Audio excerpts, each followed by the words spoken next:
2025 national budget lalagdaan na ni Pangulong Bongbong Marcos.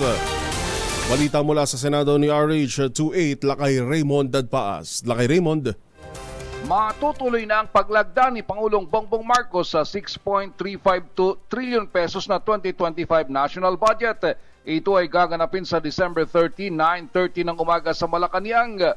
Batay ito sa advisory na ipinadala ng Presidential Legislative Liaison Office o PLLO sa mga senador at kanilang mga staff.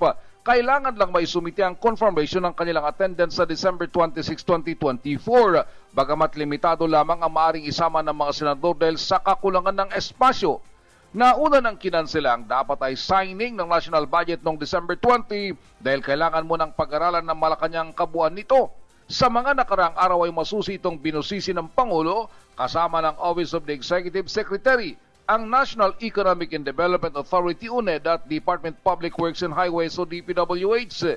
Kung ano man ang pagbabago sa 2025 national budget ay hindi pa inilalahad. Matatandaan na naging kontrobersyal ang ilang mga bahagi ng national budget dahil sa mga tinapyasan at dinagdagan ng pondo. Kabilang sa tinapyas ang 12 bilyong pisong budget ng Department of Education, 30 billion sa mga state universities and colleges, 15 billion sa AFP Modernization Program, 74 billion sa PhilHealth Subsidy at iba pa. Habang dinagdagan ng 288 billion pesos ang budget ng Department of Public Works and Highways. Ito si RH28, Raymond Dadpaas para sa DZRH sa Una sa Pilipinas, Una sa Pilipino. Maganda umaga!